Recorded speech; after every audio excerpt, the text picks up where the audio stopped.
안녕하세요. 경목유결 안내자 홍채연입니다. 지금까지 살펴본 내용을 정리하면 다음과 같습니다. 먼저 나 자신이 어떤 공부를 해야 되는지에 대해서 살펴보았습니다. 그 다음엔 부모님께 효도하는 방법에 대해서 공부해 보았습니다. 그런 다음에는 또 집에서 행하게 되는 큰 행사 2가지에 대해 살펴보았습니다. 상례와 제례에 대한 것이었죠. 자, 이렇게 흐름을 보시면 점점 더 나 개인에서부터 가족으로 확장되어 간다는 것을 알 수 있습니다. 이 흐름을 이어 오늘도 가족에 대해서 살펴볼 건데요. 오늘 살펴볼 장은 거가장입니다. 거가라는 글자를 풀이해보면 다음과 같습니다. 거를 보면 마치 사람이 의자에 앉아 있는 것 같지 않나요? 이 글자는 머물러 있다, 살다의 의미를 가지고 있습니다. 가에서 위엣 글자는 지붕의 모습을, 아랫 글자는 돼지의 모습을 나타냅니다. 옛날 중국에서는 돼지가 너무 귀했기 때문에 집 아래에서 돼지를 키우고 사람들이 그 위에 살았다고 합니다. 그런 문화가 반영되어 집 가의 의미를 가지게 된 거죠. 따라서 이 거가라는 말을 해석해보면 집 안에 머물다의 의미를 가지고 있습니다. 경목요결의 거가장은 집 안에 머물면서 만나는 사람들과 어떻게 지내야 하는지에 대해 설명해 놓은 장입니다. 거가장은 주로 집안 일을 운용하는 사람들, 부모님의 입장에서 적혀 있습니다. 가족들이 각각 어떤 업무를 분담해야 하는지, 부부 사이의 관계라든지, 그리고 자식을 어떻게 가르쳐야 되는지에 대해 설명되어 있습니다. 그렇다면 여러분들이 배울 내용은 없나? 그렇지 않습니다. 이제부터 이 장 안에서 여러분들이 어떤 것을 배울 수 있는지에 대해 살펴보도록 하겠습니다. 첫째, 아끼고 절약하기. 여러분들은 용돈을 받나요? 얼마를 받고 또 얼마를 어디에 지출하시나요? 혹시 그냥 매달 주기적으로 용돈을 받으시나요? 아니면 부모님의 심부름을 하고 난 뒤에 용돈을 받으시나요? 돈이라는 것이 모든 가치 중에 가장 중요한 것은 아닙니다. 가장 중요한 것은 누차 말씀드렸듯이 우리 사람이라는 것이 명백하죠. 그런데 재밌는 것은 요즘 관찰되고 있는 돈과 내가 중요하다는 인식 사이의 관계입니다. 플렉스라는 단어를 한 번쯤 들어보셨나요? 사전적으로는 구부리다, 몸을 풀다 라는 뜻이지만 1990년대 미국 힙합 문화에서 래퍼들이 분화, 귀중품을 뽐내는 모습에서 유래돼 젊은 층을 중심으로 과시하다, 뽐내다 라는 뜻으로 쓰이고 있다고 합니다. 이것 말고도 광고를 보면 요즘 열심히 일한 당신에게 선물하세요 와 같은 문구를 자주 볼 수 있습니다. 그 내용을 잘 살펴보면 우리가 귀한 사람이고 우리가 열심히 노력했으니까 우리한테 돈을 써라, 우리한테 그 상품을 사서 만족을 느껴라 라는 말입니다. 여기에서 이전 강의 내용을 한 번 더 살펴봅시다. 지신장, 우리가 마음가짐과 몸가짐을 잘 가꾸어야 된다고 공부한 적이 있습니다. 그 장의 내용을 보았을 때 우리가 반드시 가지고 있는 욕구, 우리 삶을 살아가는 데 필요한 욕구에 수mon욕과 식욕 같은 것이 있다고 했습니다. 그러나 이러한 욕구가 너무 과해져서 그런 것이 사사롭게 개인적이고 이기적인 욕구가 된다면 그것은 잘못된 것이라고 말씀드렸습니다. 필요한 것 이상으로 무언가를 채우는 욕구죠. 이러한 맥락에서 앞서 말씀드린 광고나 플렉스라는 단어가 그렇게 긍정적이지 않다는 사실을 발견할 수 있습니다. 여러분들이 돈을 써서 얻는 기쁨이 있을 수 있습니다. 하지만 무분별하게 용돈을 사용하여서 그로 인해 만족감을 얻는 것은 참된 기쁨이라고는 볼 수 없습니다. 현명하게 기쁨을 얻는 방식이 아닌 겁니다. 그럼 돈이라는 것, 어떻게 사용해야 할까요? 제 생각에 가장 좋은 방법은 사야 하는 것과 사고 싶은 것을 나누어 돈을 사용하는 것입니다. 거기에서 또 순위를 매겨봅니다. 지금 당장 필요한 것, 학교에 가져갈 준비물과 같은 것들이 있겠죠. 그런 것들과 갖고 싶은 것들 중에서도 정말 오랫동안 갖고 싶었던 것들을 정리해 보는 겁니다. 그리고 나서 그곳에 맞게 용돈을 분배해서 사용해 보세요. 만약에 갖고 싶은 것은 10,000원인데 한 달 용돈을 5,000원씩만 받는다면 그것을 사기 위해 저축을 해볼 수도 있겠죠. 이렇게 현명하게 자신의 용돈을 관리하다 보면 자신이 자신의 힘으로 원하는 것을 성취했다는 성취감을 가질 수 있습니다. 또한 낭비하지 않는 습관 같은 고귀한 경험들을 할 수 있게 됩니다. 지금까지 설명드린 것은 절약에 관한 것이었습니다. 이것이 왜 가정에 머무는 것과 관련이 있느냐?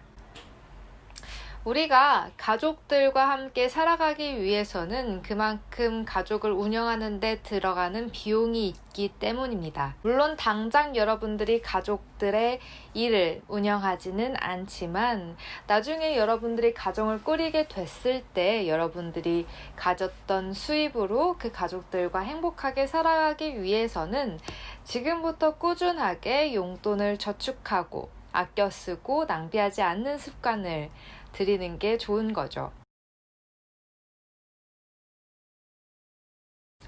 다음으로는 형제 자매에 대해서 말씀드리겠습니다. 혹시 형제나 자매가 있으신가요? 동생과 언니, 오빠와 친하게 지내시나요? 그들을 사랑하고 계시나요? 이런 상황을 한번 생각해 봅시다. 가족의 구성원이 총 5명입니다. 어머니, 아버지, 나 그리고 내 밑으로 동생이 2명 있는 겁니다. 어느 날 부모님께서 피자 한 판을 사오셨어요. 피자는 보통 8조각으로 나누어져 있죠. 그중 아버지가 2조각, 어머니가 2조각을 드셨습니다. 총 4조각이 남았어요. 나는 오늘 낮에 축구를 좀 했더니 배가 너무 고픕니다. 한 조각을 먹으면 모자랄 것 같아요. 그런데 동생들도 배가 너무 고파 한 조각으로는 부족하다고 말하는 거죠. 자, 여기 2가지 선택지 중 여러분은 어떤 것을 고르시겠어요? 첫째, 내가 형이니까 2조각 다 먹는다고 얘기한다.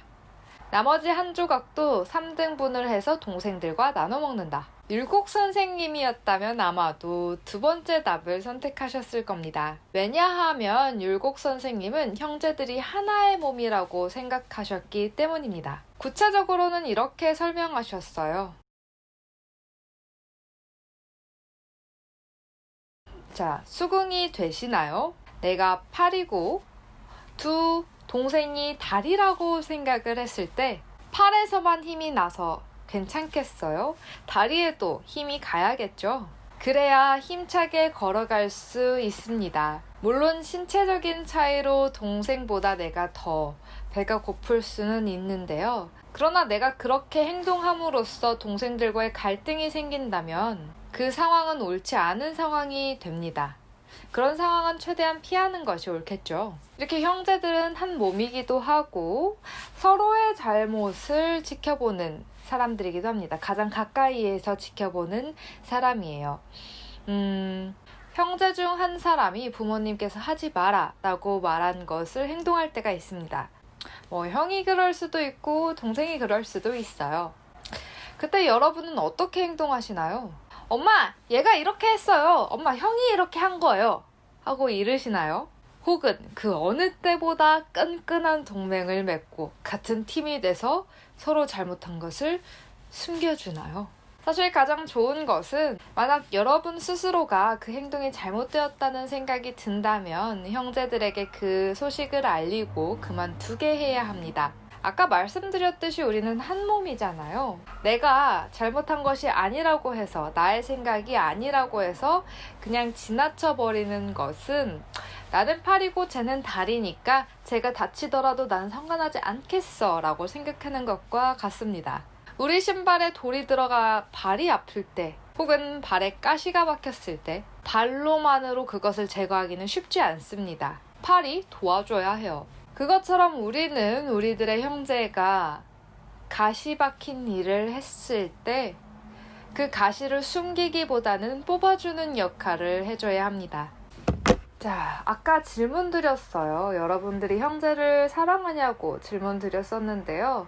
율곡 선생님께서는 형제끼리 사랑하지 않는 이유를 부모님을 사랑하지 않기 때문이라고 말씀하셨습니다. 자, 우리가 팔, 다리라고 아까 말씀드렸어요.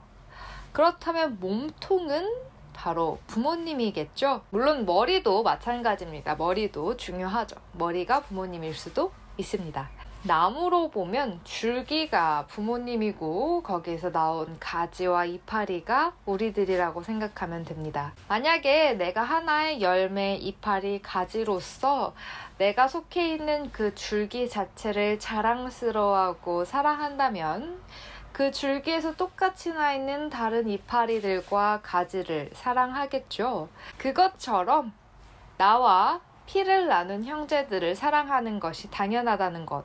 그것이 율곡 선생님의 생각입니다. 그러니 오늘부터라도 제가 말씀드린 내용대로 형제들과 지내보는 건 어떠신가요? 여러분은 금수저, 은수저에 대해 들어보셨나요? 지금 같은 반 친구들을 이런 범주 안에 놓고 보고 있진 않나요? 요즘에는 부모님의 직업에 따라 친구들을 달리 사귄다는 이야기도 들었습니다. 집이 부자라서 매일 좋은 가방을 들고 좋은 신발을 신고 항상 새 상품을 들고 오는 친구.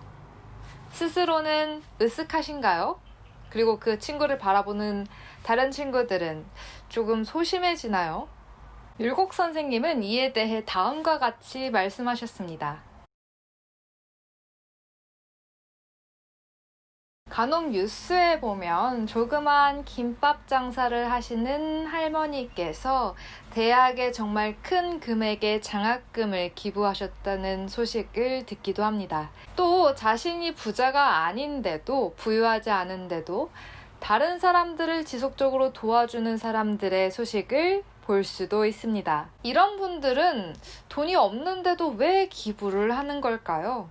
혹은 숨겨둔 돈이 있어서 기부를 하실 수 있었던 건가요? 그렇지 않을 겁니다. 조금씩 자기가 사용할 돈을 모아서 기부를 하셨을 겁니다. 이렇게 살아가시는 분들한테 가서 제가 이렇게 큰 돈을 드릴 테니 저를 위해서 나쁜 일을 해주세요 라고 말한다면 그분들이 그 말을 시행하실까요? 그렇지 않으실 겁니다. 이런 분들에게 있어서 부유함이나 돈과 같은 가치는 사실상 크게 중요한 것이 아니기 때문입니다. 이런 분들의 마음에 있어서 돈이란 자신이 살아가는 세상을 좀 더 아름답게 만들기 위한 하나의 수단일 뿐이지 가장 중요한 가치가 아니기 때문이죠. 흥미롭게도 이렇게 살아가시는 분들은 우리가 그냥 봤을 때는 굉장히 불편해 보이는 환경에 살면서도 그것을 그리 불편하다고 생각하지 않으시기도 합니다. 그저 지금 살아가고 있는 그 삶 자체에 만족하시며 살아갑니다. 여러분들이 이렇게 살아갈 수 있는 이유는 다른 사람들과 나의 삶을 비교하지 않기 때문입니다. 그럼 다시 돌아와서 여러분들의 집이 너무 가난해서 현재 스스로 돈을 벌지 않으면 학교를 다닐 수 없는 상태 정도 가난하다면 여러분들은 물론 불행하실 수도 있습니다. 그러나 부모님께서 돈을 벌어오시고 지금 당장 끼니 걱정을 하지 않아도 된다면 여러분들은 충분히 지금의 삶을 즐길 수 있는 환경, 무언가 공부에 집중할 수 있는 환경에 있습니다. 여기에서 더 행복해질 수 있는 방법은 부모님께서 돈을 더 많이 벌어 오셔서 내가 더 부유하게 사는 것이 아니라 여러분들이 목표하신 꿈을 향해 한 걸음씩 다가가는 겁니다. 스스로의 가치를 키우는 겁니다. 스스로의 가치를 키우다 보면 사실 돈이라는 건 정말 우리 삶에 있어서 목적이 아니라 단순 수단이 되는 거예요. 여러분들이 세운 목표를 잊지 않고 매일 한 걸음씩 그 목표를 향해 나가간다면 돈보다 훨씬 귀한 가치, 여러분 스스로가 가지고 있는 그 가치의 정도를 높이실 수 있을 겁니다. 이것을 잊지 않으신다면 여러분들은 충분히 여러분들이 지금 처한 가정에서 행복하게 사실 수 있을 겁니다. 오늘 강의는 여기까지입니다. 저는 다음 시간에 다시 찾아뵙도록 하겠습니다.